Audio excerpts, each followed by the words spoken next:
We got Craig joining us. Hello, everybody, again. I'm Adrian Danila. I'm sure you all know me or know of me. At least a couple of months ago, maybe like 6 weeks ago, more precisely, Jason and I had a conversation. Jason Fine. We were recording a podcast, and Jason came up with this idea. He was saying, why don't we, have like a leadership group, a leadership, think tank that we could, bounce ideas of each other, drive this industry where, needs to be going. And I said, that's an amazing thing. Let's just do it. And here we are. So here we are on a second meeting. I think we started the first meeting with like 11, and you went down to like, 7 or 8 towards the end of the conversation. That was a little longer, was like a 90-minute meeting. I wanted to give us enough, plenty of time to just kind of get to know each other and just kind of understand what each person is trying to get out of these meetings. So here we are, meeting number 2. I want to go around the virtual room and just introduce everybody. I'm just gonna call out names, and as you hear your name being called, just introduce yourself. Tell us a little bit about what you do, what type of portfolio you're overseeing, and how many years you've been in maintenance facilities. Just so we just kind of get to know more about each other. Jason Fine, I want to start with you, sir. Sounds good. I'm Jason Fine. I'm the National Maintenance Services Director for Camden. I have been in the industry for 25 years, and I've had the opportunity to be on the capital team and the repo team. And I started off as a maintenance tech, and I got into the industry not knowing about it and not ever thinking that I was going to be an apartment maintenance and a team member. And I see a lot of people nodding their head, and so I feel like we got kind of similar stories. So I'm excited about this group. This is going to be awesome. I'll pass it off to Jay. He's the next one on my screen. All right. Okay. Thank you, Jason. Jay Abney. I'm the Senior Director of the National Maintenance Operations and Technical Education for Greystar. I think I'm pushing 39 years in the industry. And just like Jason said, started off a porter, became a technician like a week later, and a service supervisor probably within the same year. And I was off to the races. Leslie, you're up next. For myself, I work for HE Fenton Company, and I'm the Director of Residential Operations. So I oversee the office operations as well as all of the maintenance operations. I started my career as a custodian back in the day with Con-Am. So I've been in the industry for quite a few years, and just kind of learning more of the facilities as we're growing and restructuring, our maintenance department. I thought this would be a great opportunity to join. Then I have my seniors that are also leading. So it's exciting to be part of the team and been invited. Thank you for joining us. Mark. Morning, everybody. I'm Director of Maintenance and Construction for PRG Real Estate. We have 45 properties scattered out around the Southeast, East Coast, out Kansas, Kentucky. Started with Drucker and Falk when I was right out of high school in 1982. I was making like $3.25 an hour. So wow. However long it's been, I've been a maintenance guy for that long. So long road. Big part of the group. Chad. Good morning. My name is Chad Mullen. I'm the Vice President of Facilities for GK Management. We have 110 properties all in California. I have about 62-ish commercial sites, ranging everything from strip malls to office buildings to warehouses and everything in between. Similar story, started as a groundskeeper when I was 18, and I've been in the industry for going on my 31st year, actually. Luis, you're up next, sir. Thank you so much. I'm Luis. I'm the maintenance director with Cushman & Wakefield. I oversees 19 property in the Atlanta area and another 20 out of state. I got Tennessee, Texas, Florida, and North Carolina. Came to the country 6 years ago, started as a maintenance tech. I have to rock my words, change it completely from what I'm doing to what I'm doing right now. and it took me 6 years to get a maintenance director. So I think it's awesome to be part of the group with a lot of experience. I'm pretty sure they're going to learn about a lot from you guys. Thank you. Craig. Hey guys, Craig Bartholomew. Currently today, Director of Training and Inspections for Net Vendor Maintenance. So I'm on the other side. I've been in maintenance 32 years, from technician to senior director at Greystar to Hawthorne to now on the vendor side, but still consider myself one of the team and want to stay in touch with this group and kind of be able to learn and speak into it. Because well, obviously, as we all know, nobody knows where we'll be tomorrow. So today I'm a vendor, tomorrow I'm a director somewhere else, or maybe I'm a groundskeeper. I don't know. We'll see where it goes. Thank you, We Craig. all will be. Craig. And once you're maintenance, you're always maintenance. So That's hey, don't you have a screwdriver? Could you come over and fix my washing machine? Well, yeah, It's like the guy with the pickup truck, right? You are the moving guy, right? right. What are you doing this weekend? Not moving you.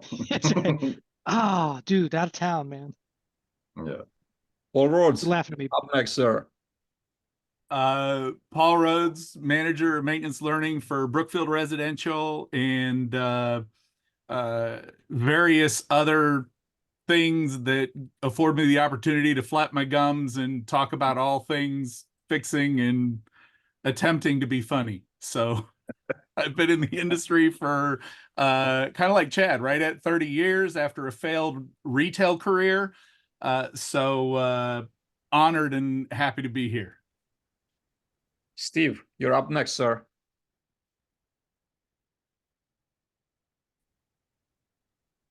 All right. Well, good morning. Well, actually, I don't know where you guys are at, but it's good morning here. And this is my first meeting. I was invited by Adrian a month or two ago, and so I'm excited to be here as well and kind of learn from the best of the best. I'm the Director of Property Services at Kleiman Realty. We are kind of one of the major players in terms of property management in the Minneapolis and St. Paul area.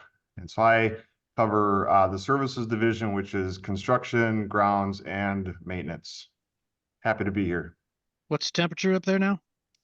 We're about 50 today. Oh, We've had warm. zero snow this year, like literally zero. Oh, wow. I'm looking My at son was there for a year, moved back. He got the last year, which was the bad year, apparently. 98 inches of snow last year, the third snowiest winter on record. Yeah, it was bad. So I want to start with a first topic for today that we had on our agenda: employee development and engagement. There's just so much to talk about right here. I'd like to really start with development and then engagement, like as general topics, and we will drill down into the details. If we have the time, right, we got to stay within our, I know everybody has, a very busy schedule. The goal for me is not to check all the boxes. The goal is to have meaningful conversations. And if we were just going to talk about one topic in one meeting, I think that's still a lot of value, right? It means that there's a lot to talk about. I don't want to rush things. This has to, in my opinion, has to be an organic conversation. It's not about, checking a box, and meaningful conversations. So when it comes to, we have Antonio right here. When it comes to development and engagement of maintenance employees, I want to discuss challenges and opportunities for us as an industry, and maybe share some best practices that your company is deploying to help in those departments. Jason, you wanna take it away, sir? Jason, fine? Yeah, sure. I think a lot of us will agree. It's tracking development. You need to track it. We need to understand what classes these technicians have already taken. We need to understand, what are their supervisors saying about what sort of skills they're showing while on site. We have to have data about development. Otherwise, if we don't have data, then we don't know what classes to provide our teams. I think that's a good little seed to plant. I see a lot of heads nodding. I'd love to hear your guys' thoughts on how to track development and how to be able to figure out next steps on a person's training pathway. Very interesting challenge out there. Jed, you want to go next? Yeah, we actually use a learning management system called Edge to Learn for us. And I know that that's really helpful for us to keep track of not only the required courses as far as like fair housing and things like that, but also the path of our maintenance teams. It's important for us to know that the maintenance teams know that this is a career, not just a job, and that they can have a goal to strive for by going onto this learning platform and not only being able to track what they've done, but saying, hey, if I'm a maintenance tech, what do I need to take right now so that I'm ready to be a maintenance supervisor when that door opens for me to take it? So it's kind of a twofold process, but I absolutely agree. Tracking is key. And then it's also feedback from your actual on-site teams. We all know, testing and all that kind of stuff is going to be one side of it, but just sometimes it's hard to justify, like, are they good with customer service? Do they have good communication skills? Do they have good organization skills? Those are important aspects of maintenance also that can't always be tracked necessarily, as well as you can get from the feedback of your actual on-site teams, I feel like. Yeah. Jay?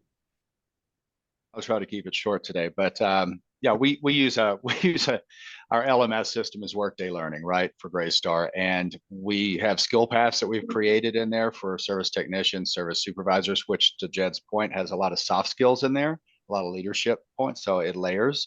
While some things we put in there are required on onboarding, a lot of these are learn as you go, and it's really up to making sure our site teams know they're in there and our community leaders allow them time, right? That's one of the biggest things is you got to create a culture of learning and you got to do it routinely where they expect to do this and you got to see the payoff, one.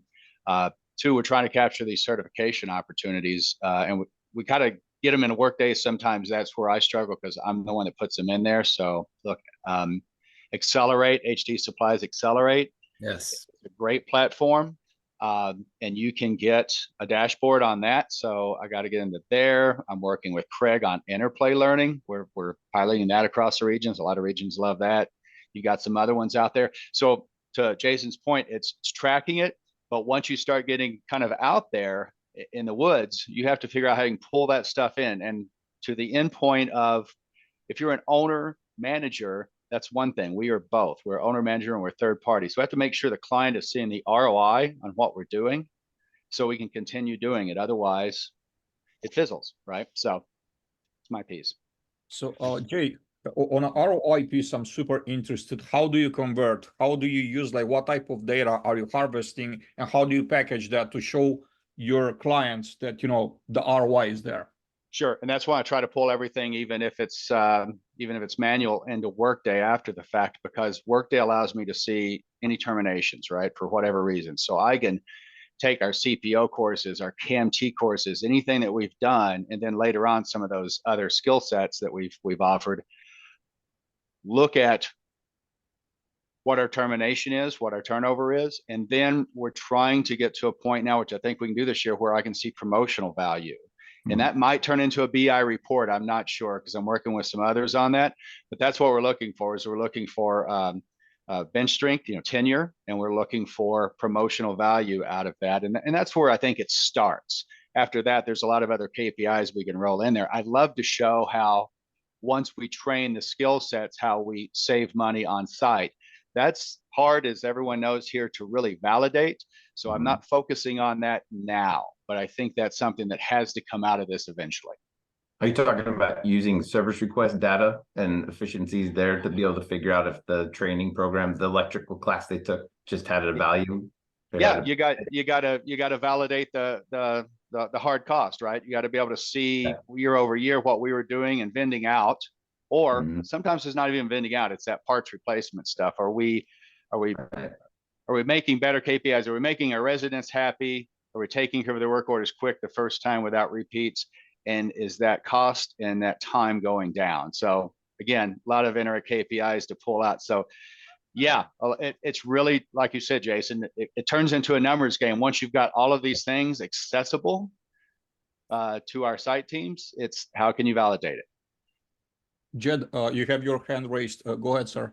Yeah, one thing that I think works really well for us is actually, I mean, we're 100% third-party fee management for our company, and one thing that works well, honestly, is with ownerships. They want to see it. They want to see the numbers right in front of them, right? So I've put together a maintenance rate comparison sheet for a lot of what our teams do to be able to say, here's this technician, here's what you've invested in him in his trainings this year, and you know, and you can go down the list as far as let's say painting, and now you're paying this technician X amount of dollars, but if you were to pay a contractor to paint that unit right now, this is what you're going to pay. You know, it works not only for their investment in the trainings, but it also works when it comes to raise increases and things like that to truly justify the cost of these. And then you can also, you know, remind your owners at that time that it's not only about the dollar to dollar direct comparison. There's other aspects of this, like when you have a maintenance tech that's going to be turning a unit, they're starting tomorrow on that unit, and they might be able to knock out painting, you know, appliance repairs, what's needed.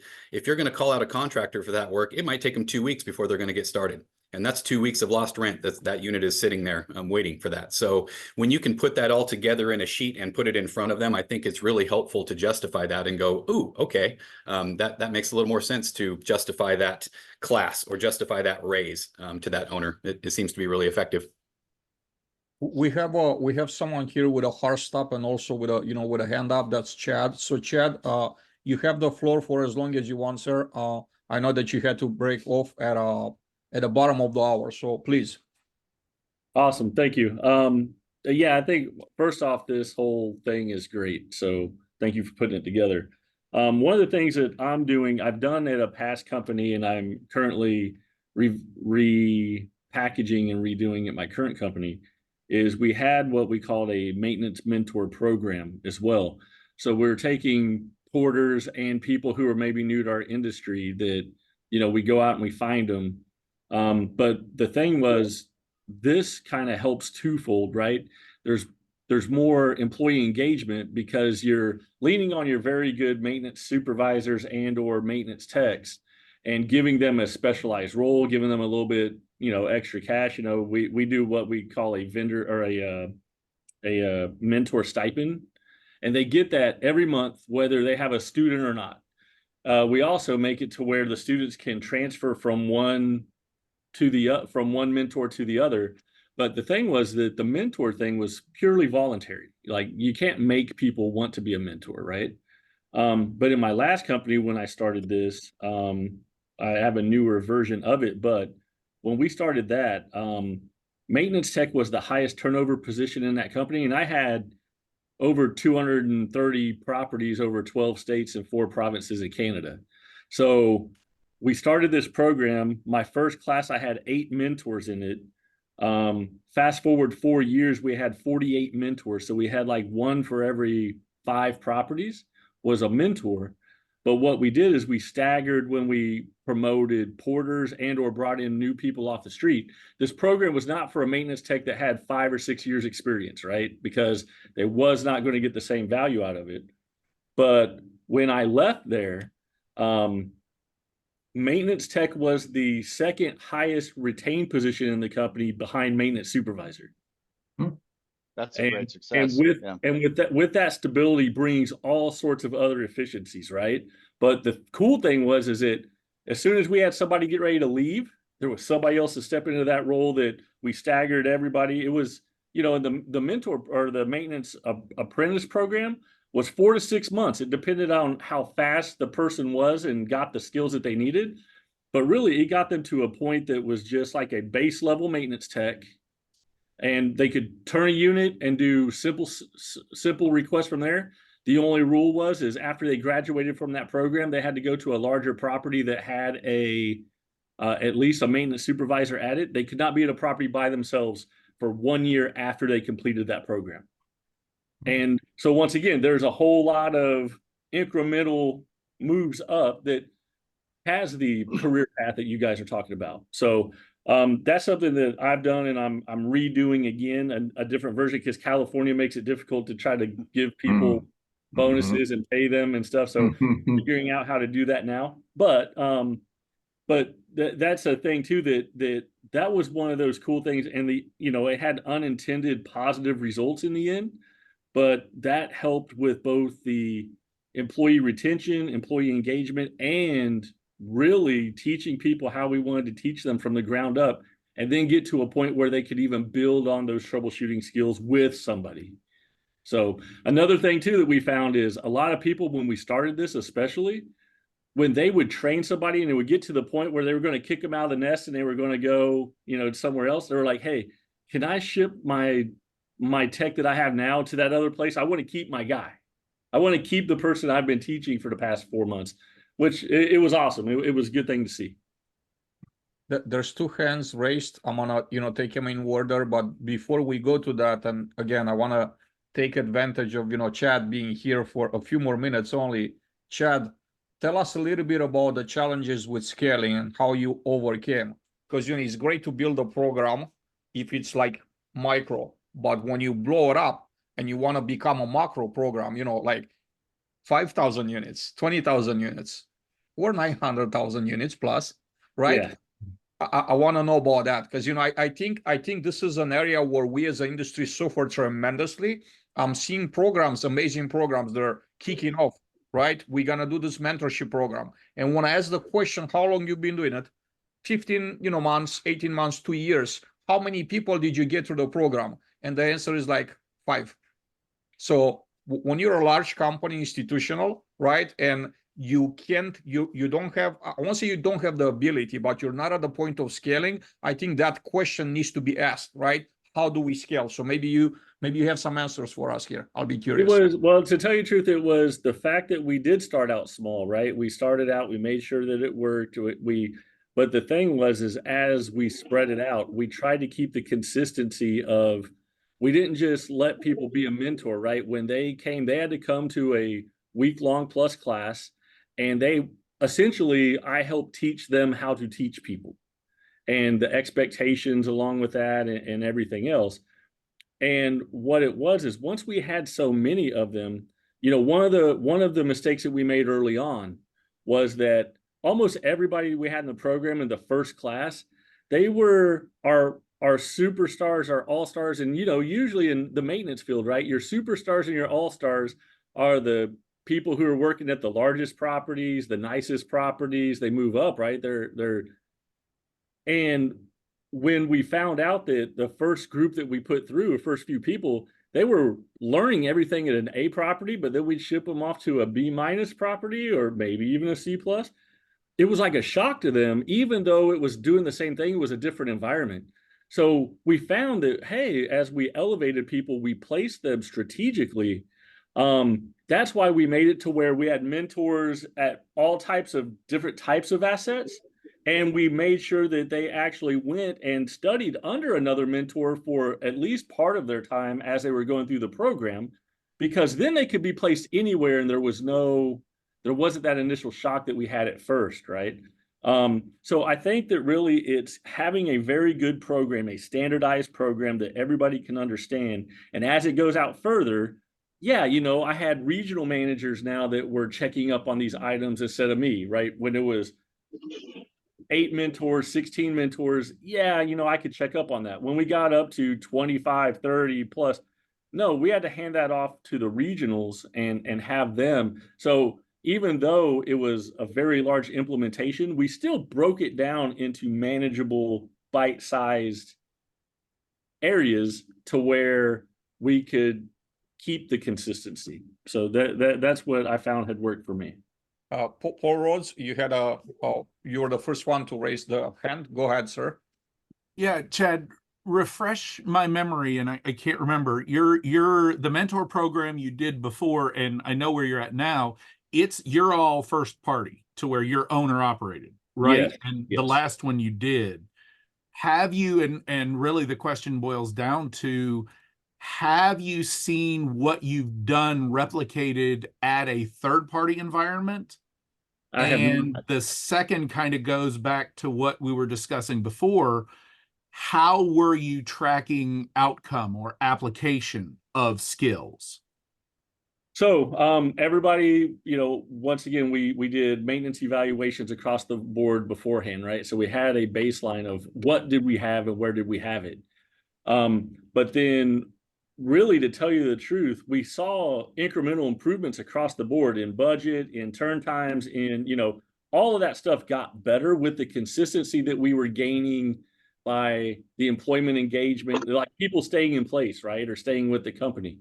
But where we found that initially the biggest thing was the fact that it didn't take us months and months to fill a position. We always had somebody ready to go.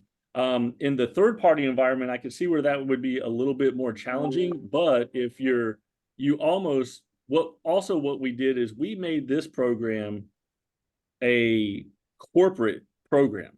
So the apprentice and the budget, or I'm sorry, the bonuses were paid out of corporate, not by the site. So we were not taxing the site, and that person, that apprentice, did not count against their headcount. They were there to learn. And so the thing was, as part of the mentor program, is that apprentice has to be paired with a mentor all the time. So if a regional manager can't come in and say, oh, I want your apprentice to go pick up trash and I want you to go fix this air conditioner. No, they either go both pick up trash or they both go fix the air conditioner. The only time that wasn't the case, if you needed the person to go help out or do something somewhere, they had to be shipped to another property that had a mentor. And so we were able to really stop it, because I had found in the past that if you kind of give that up to the sites, then people kind of twist it and they would do that. But I told my mentors, I was like, no, this person is staying with me. And if you have an issue with that, you need to call Chad directly. And that's exactly, I had one person call me once and I'm like, yeah, this is just the way it is. And so that helped with the consistency part of it. But I would guess that, there is a way to do this at a third party managed company, kind of using that. But once again, that has to have its own separate budget, its own expectations. You may put only so many through it a year, but it could be budgeted that way. And once again, if you're seeing the results on the site levels, then it's quite possible that, third-party management companies are going to try to pass that on to, any way, shape, or form that they can. But once again, you just have to, people have to craft it however it can work for their organizations. I've just been lucky enough, the last 2 organizations I've worked for were owner operated. So you almost have to make it a part of the management contract. Yeah. I mean, yes, eventually. Yeah. I think that you do a pilot. And once again, you have to look at when the management contracts are due, right? Up for renewal.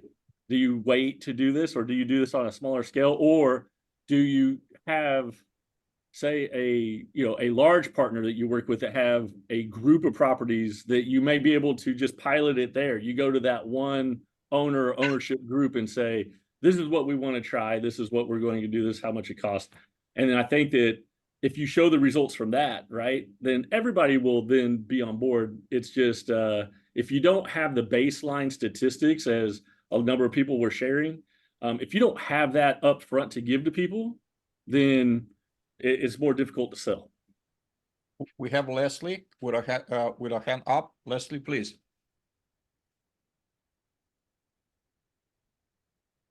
Okay. Yeah, so for Fenton, we have it's very similar to Chad, right? But we have Fenton University, where we created a 3-track learning, 3-track that really focuses on training and developing the team members, leveraging a job level matrix, and that has the job level matrix 3, 2, and 1. 1 being superstar performer. And we also have incorporated like the pay for performance. So we leverage SSL that has matching the development style of the team member, right, with the leader. So that communication, aligning the communication, so you have that interaction. That's what SSL is, a helpful tool to develop the team members. We've been very fortunate with the Fenton University that the past few years we have a retention rate of over 85% of keeping our team members. So growing in that track is very important. And we have one track that's focused just on entry-level green techs that, you know, don't have any skill sets, that really focuses on getting that motivation. Because in the maintenance industry right now, they need security, right? They want to really know that they're valued. They're not very social. So getting that foundation of training and developing, it's very important because that security is so important for the team members. And we've also been leveraging our senior maintenance technicians who are going to be retiring to passing that technology to the newcomers, right? So that's been very, very motivation. And so it's really interesting that everything we do for maintenance is going to evolve and continue to grow. And really knowing that how do we support them as technology comes into play, you know, having that job security and revamping. So we've actually grown in the track for our Fenton University, where we have moved our maintenance technicians. So we have, I think we have like 68 team members and 19 properties within our residential sites. And we have about 60% of our maintenance are in that field of senior techs. So what's next for them? You know, so you really got to craft. So that's kind of where the areas we're trying to grow our team is in the soft skills, conflict resolution, and really helping them really develop more of the organizational scheduling and prioritizing their properties.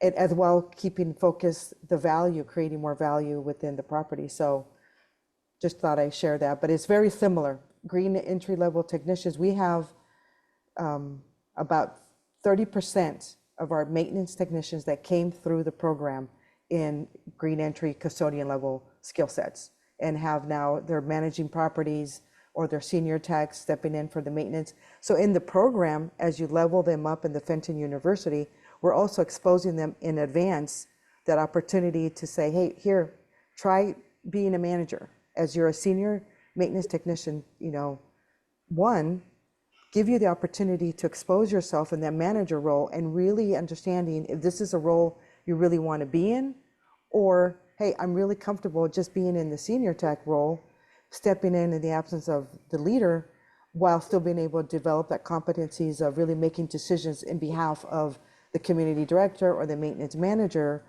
but continue to grow and pay them for that performance. So thought I would share. No, thank you. Very, very great insights. Jay? Yeah, I wanted to jump in. So I love that, Leslie, and to hear that everybody's got a plan, that has a training plan, and it's great numbers. I think that's the key. First of all, we want to train up our people, and I know Greystar wants to.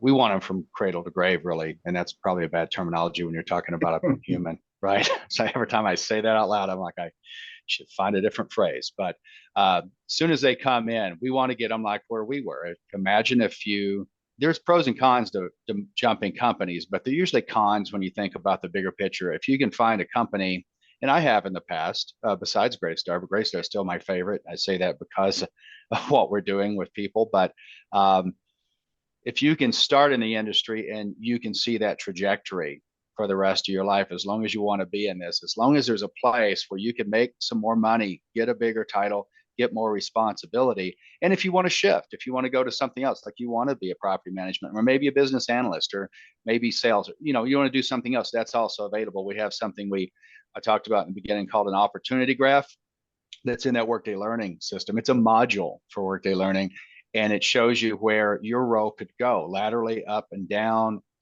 ideas you haven't even thought about before, maybe that you didn't know those roles existed in Greystar. And then it ties into it just drills down to the training you need to get, who's in there.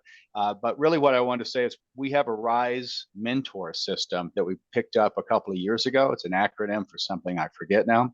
L&D runs it, but we do it both for site teams from leasing to community managers, but also service technicians and service supervisors. And it's the same thing. It's matching, and we like to do it local, but sometimes it'll be, from coast to coast. We're matching the same role. In the first 2 weeks, you have to sign up for it when you just onboard with us. If you're interested, like to your point, after you've been there for a while, we want to make room for the new guy. It's a 12-week course. It's a platform. that we manage. And so we can pull statistics and things like that from it. But after 12 weeks and you're trained ahead, right? Self-paced training to become the mentor. And we pay them $700. At 700, and you can make that over and over. So, you can make quite a bit of a bonus, learn to become a leader and a mentor through this, and help your fellow peers, right? And it's pretty successful. And the service supervisor, getting technicians to adopt it is tough. And I think it's because, again, you have to get down to that culture where you've got to give them time to grow and give them time to become that. So we're working on that part, but I think mentoring is really important, and it just depends. And the last thing I would say is, Paul Rhodes, when you were bringing up that question about owner manager, and that is the caveat to some of the things we do. We can train up our people on one community, but unless we're working within a client's portfolio, they kind of frown upon us sending over somebody that we just trained well to go help out another property or mentor another person on the property. Mostly just about time. They've invested in that person and they would like them to work for them. When you're owner manager, I was with Prometheus way back in the day, more than a few times, one of those favorite communities. They were our companies that you work for. You could pull a lot of those things out of the hat and really make them work for you because you weren't at the behest of the client. So we have to be sensitive to that. And some regions can get away with more than others just because of that density for the client. Great insight out there, Jay. And Mark, you're next, sir. Yeah, I mean, we similarly try to track things. We use Grace Hill as a platform. We have offer trainings through our regional maintenance directors in each region, each of them have an assigned portfolio that they oversee. We set standards on things as well, like you have so many days to turn a unit, work order completion, those type things. All of that is tracked through our operating system and Grace Hill. We have different, some of you are mentors, I think you call them. We have subject matter experts that we can send around to, within the different regions to kind of assist with the onboarding. We assign certain classes at onboarding, but it's how to maintenance people are transient people. I used to be one. If you have someone that's going to leave, they're going to leave regardless of what you do for them. The problem with our company, I don't want to call it a problem, I guess. I mean, I've been with PRG for 10 years. Most of our managers and supervisors, we have 15-year tenure. We have a training department that kind of tracks the metrics, and then they send them out to the various regions as well. So we've developed specific career paths from grounds people all the way up to regional director positions, regional maintenance director positions, but nobody's leaving. So a lot of the, grounds people, maintenance tech ones will leave at some point if they don't have any opportunity for growth or money, whatever it may be. We do have trainings, like I said, regionally. We rely on senior supervisors also to help with some of that. And sometimes we'll set trainings in place and have we'll pull specific texts from different properties to assist with those. I think making people feel important. Adrian and I had a discussion last week, valuing our maintenance teams, trying to elevate them, making people feel appreciated, I think is the most. But anyway, that's my take on those few things. Thank you, Mark. Steve, you're up next, sir.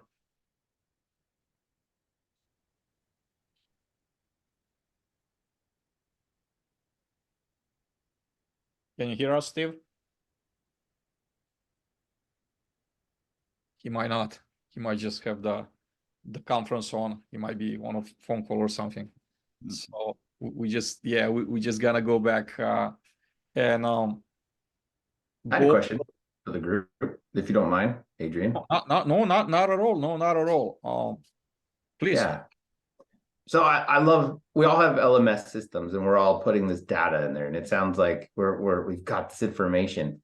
With, the past two companies I've worked with as well, they had these documents where we could put in the future, I could potentially look at myself doing this job, or I would really like more information about that. But what I found was that doc wasn't being utilized. It didn't come up at any point in time. I was wondering for you guys, like, what is the point where in your company you're pulling open those docs and saying, you've taken basic electric 3 times, Jason, you have taken crucial conversations 2 times, you want to be a business analyst. Like, let's talk about next steps. Like, I'd love to hear your guys' thoughts on when you use that information. Leslie. Leslie has her hand up. Maybe she wants to go first. Did I scare you? Sorry about that. You're She's muted. on mute. Oh no, it's the 2020 curse. Sorry. You're on mute. I know. Leslie. Well, we have implemented, really, when you're talking about identifying what's the next step, right? We have so I really want to know about the team members. So really everyone, what's their development? So every other month, I sit with my main leaders and we go over a development chart that is every skill set. So you have your, their KRAs, main buckets. Then you have, individual tasks, the plumbing, the electrical, HVAC. And so right now it's still, the scale is still there. I go over 68 employees to really understand their development. And it's done with my 2 main leaders. I have 2 seniors. And we really, really ask. So it's encouraged, and our leaders have one-on-one conversations, because you can really want someone to do something, right? But if they don't want to grow in that skill set, how do we help them continue to contribute to the overall goals? So we really pull that information from my individual team members. And the ones that really want to grow should, in the Fenton University, through that training, if their skill sets don't improve in a specific plumbing, right? Then we really partner them with the mentor, to grow that competency. So it's understanding your team members, I think, and then also elevating their skill sets. So where we're at right now is I have fully really strong, competent team members. Where we're struggling is how do we bring more of that work in-house? So we've done a lot of, to grow their company, we've done a lot of ad hoc programs, right, within our internal team members. So 2 years ago, we did cost-saving team. So we plugged our main key team members and we rotated them throughout the year, small group set of them doing any cost savings internally. So that was exterior projects, maybe looking at our capital, projects that we had, what can we bring in-house? And we did a cost analysis of, we rented it out, how much it would cost, our labor, and then our customer connection, how quickly we can get to this. It went amazing. We saved about over 150,000 internally with this cost-saving program, small group of people. Then we did a construction team last year. So last year was a construction team, and we impacted like exterior main projects to enhance the lifestyle of our residents. And that went really well, but it's all been ad hoc to other people, so now I'm like, how do I evolve our team to really create internal teams that can do like right now we're doing a putback team, because our cost for, moisture management is extremely high. So how do we bring that? And that's been motivating for the team, and we rotate team members so they can grow their competency. And this year, this first quarter, we're not even done with the quarter. It's motivated the team, they get engaged, and we've done a lot of putbacks, not the remediation part, but a team that goes in. So that's been a way for us to really level them up. And then we reward them throughout the year by on-the-spot reward, and including our trainers that do the training. We give them one time a year, maybe a $3,000 bonus for that mentorship. So that's kind of what we've been doing to kind of bring out that skill set, but it's all been ad hoc, and I want to put a structure this year of really create a job description and an internal team, because we've seen the struggle too with the vendors as we have team members, retiring and moving out. We're having the same challenges with the vendors who are selling their business, or selling it to their children or passing it along, but that quality is not there. So how do we bring all that work in-house now? Yeah. Great. Jed, you had your hand up, sir. Go ahead. Yeah, I agree with Leslie in a lot of ways. I think this is a great time to bring this up would be review time with the employees to say, you know, what are your goals? Where do you see yourself in 1 year, 2 years, 5 years from now? Because that's the hardest part is we're not all on the same path and not everyone wants the same advancement. And Leslie, you're right. If they don't want to learn it, they're not going to learn it. You can force them to sit through a class, but it's not going to comprehend if they're not really going to be into it. My analogy is some people want to ride the merry-go-round, some people want to ride the roller coaster. You know, sometimes you have a manager or a maintenance supervisor that just wants to stay in that position and be the best at it, and he'll be there for 20 years. I shouldn't say that person will be there for 20 years. And then sometimes that person wants to try every single job description that we have just to see what it's like before they're going to settle into something. So I think it's important to have different paths that are open to them and know where they want to go and then be able to assist their training accordingly instead of, I don't know if you want to say forcing them into taking some trainings that they're really not interested in that path to begin with. It's a negative as far as the company and the employee goes when it comes to that aspect. Definitely. You know, by all means, if you all have, you know, questions, you want to, like, again, this is not scripted. It's completely organic.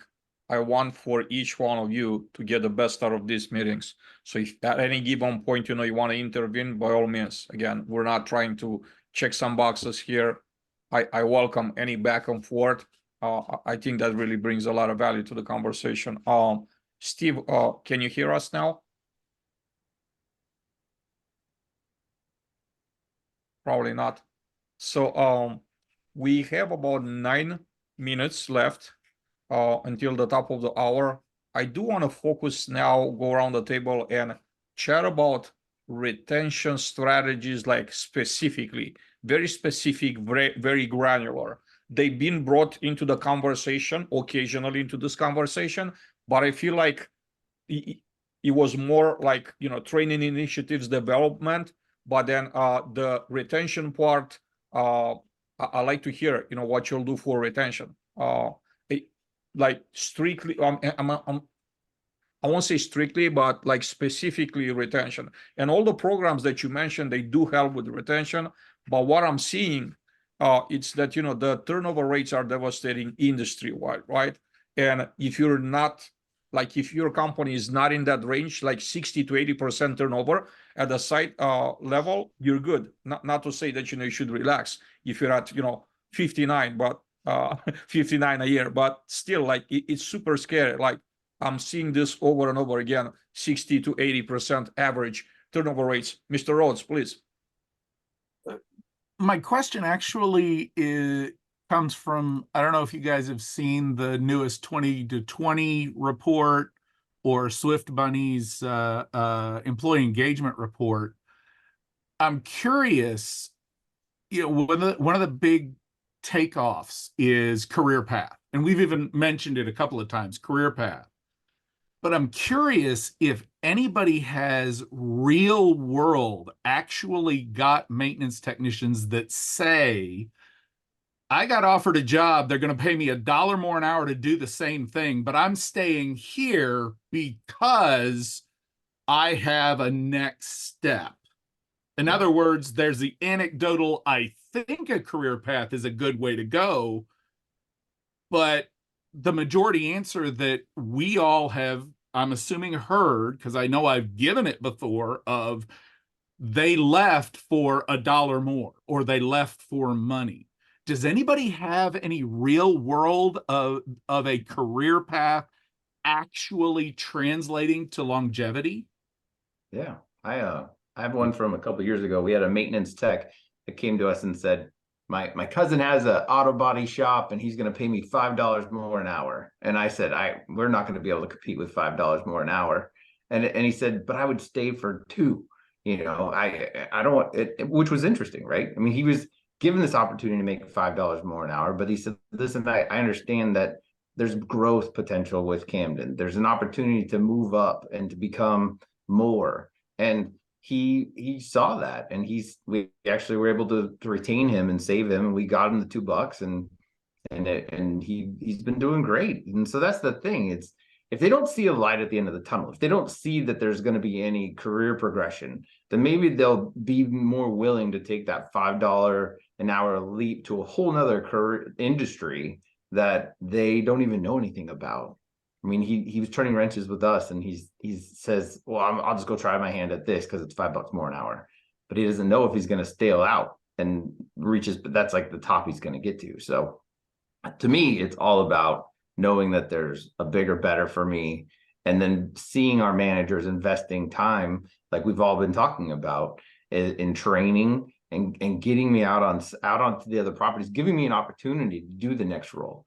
I don't know about you guys, but if my boss came to me and said, "Jason, you want to be a VP? These are the things that are VP title position, and I want to let you do it right now under my guidance, and you can be able to learn it. And you might have some hiccups and some little issues, but guess what? You're going to learn from it, and then you're going to grow. And then guess what? We might make you a VP in a couple of years." Like that would make me want to stay and make me more engaged. Same thing with our technicians. 2 hands raised. I'm not sure which one was first. So which one? Go ahead, Jed. Yeah, I think this is the difference between, again, a job and a career and what's in the mind of the maintenance person as far as where they want to go with this. But I have had that experience where they have stayed where they could have made more money at, at like a Greystar, a larger property management company. One of the things, we're in Washington State, I will say, and we are heavily restricted with electrical restrictions and licenses that we need, asbestos, everything like that. And the reason that they stayed is because we did have a learning path for him.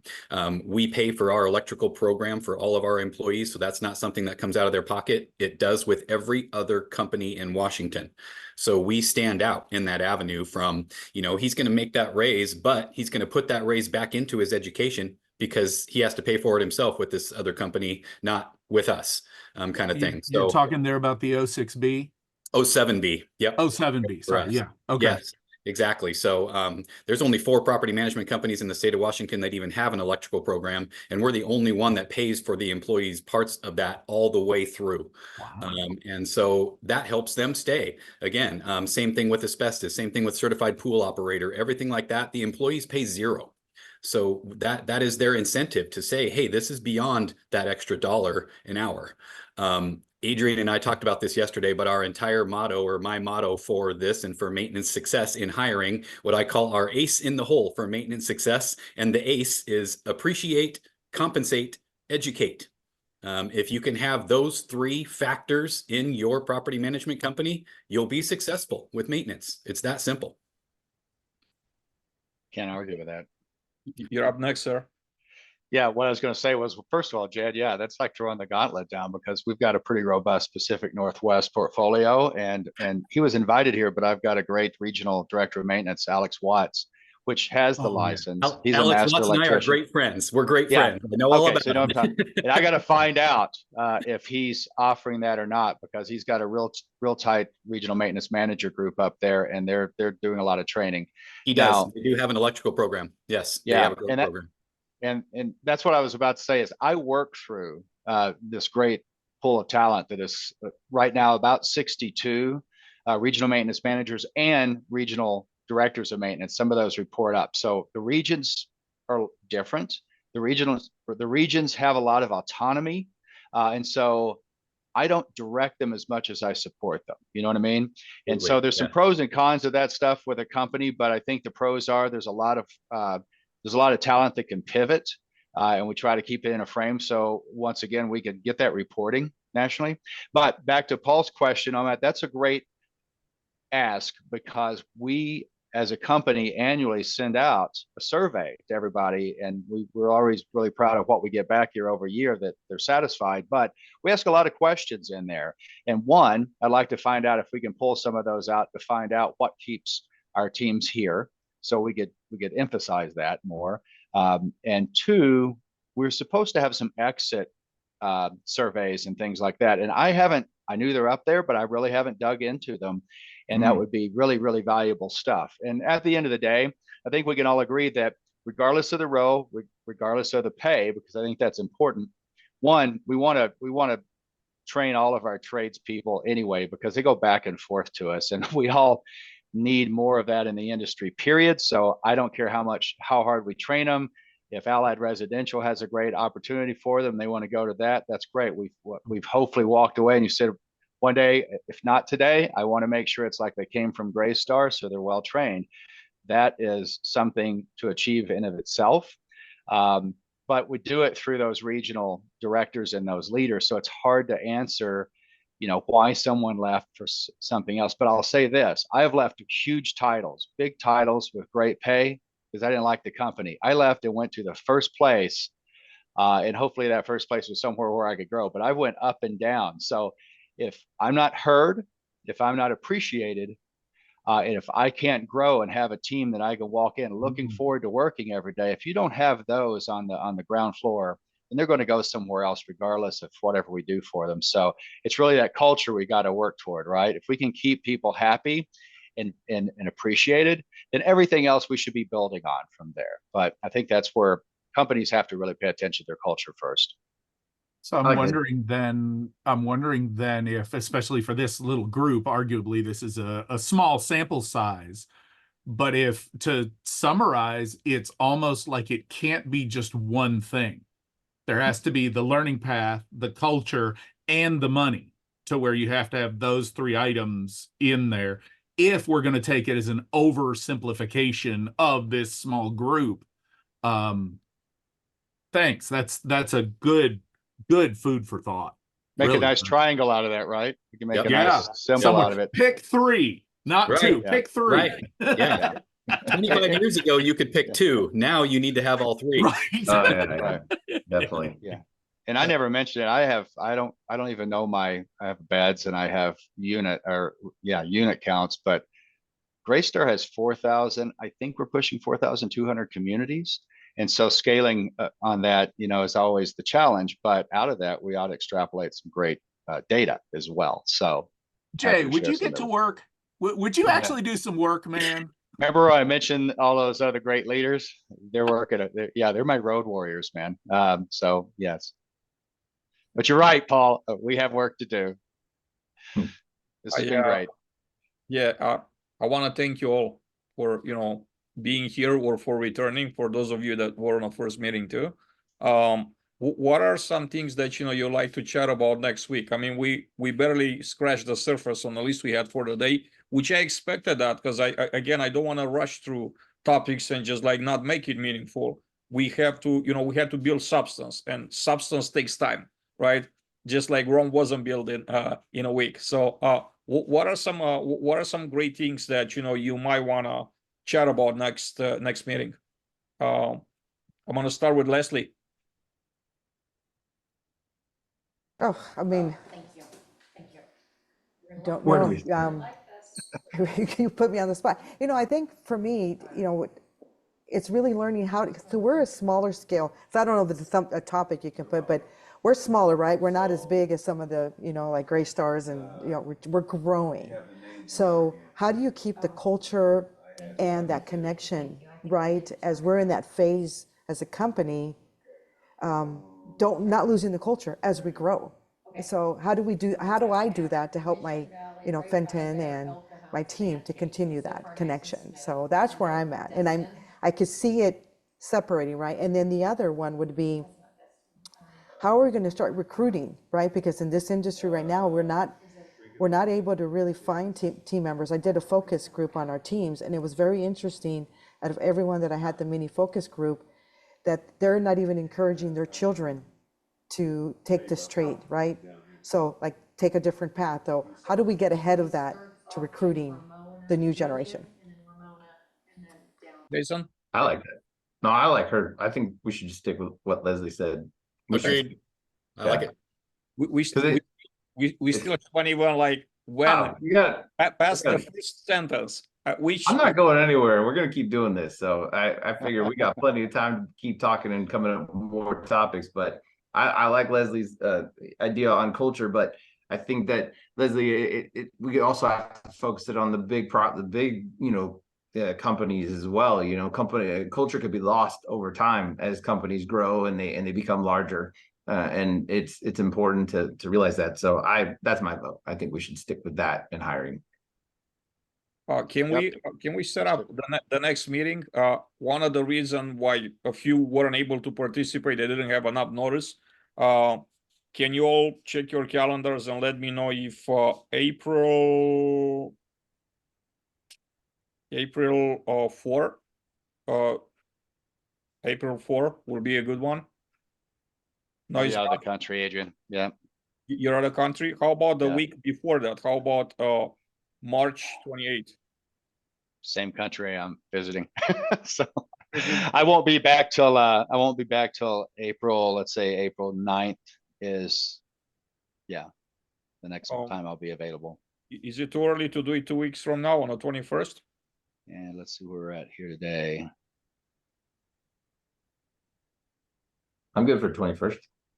I could do the 21st. It's right before I leave. So All I'll ask of you, if you could push it through your social channels and through, your friends and teams to just kind of get the word out there. I do as much as I can, but the more of us doing it, the better it is. And we could get more people in. I think it'll be great too. And with your permission, I would probably invite like a couple of guests, which are not directors or VPs, but are like very eager to move up, like they're service managers, very active on social media, very talented people, and they would love to be part of this group. And I told them for right now we decided, so if you're okay with it, we'll just bring them in just to observe, just to kind of like be here. This is how we're gonna grow, what comes behind us, I believe. So. And then Like it. Adrian, real quickly, what time? Because the 21st I have a maintenance manager meeting, and I'm 9 to 1. So would it be in the morning? So you're on Pacific, right? Yeah. Well, that's kind of the entire day for the East Yeah, Coast. that's what I figured. Because 1 o'clock, it's I'm just I'm going to pick a date. Obviously, I will hate to lose any of you, but I think I'm just gonna I'm gonna pick a date, because obviously we all have busy schedules and we're not gonna be able to be here, all of us, all the time. We're just gonna have to be make a compromise. But and obviously, like I said, I love for all of you to be here all the time, but that's just not realistic, right? You have stuff, we all have work, we all have lives. So I'm just gonna pick a date probably and just go with that one. I'm trying to do it more often than a month, because I mean there's just so much to talk about. And although everybody's busy, it feels like if we have 12 meetings in a year, like we're still like a year from now, we're still gonna be looking behind and say, we haven't even scratched the surface, right? So if you're okay with that, probably I like to accelerate and like pick a date like 3 weeks out going forward. That okay? Yeah. Yep. And 20, let's say February 20, is that a better day for those of us in the room here? March. Yeah. March 20. We can't go back. Yeah. Yeah. Okay.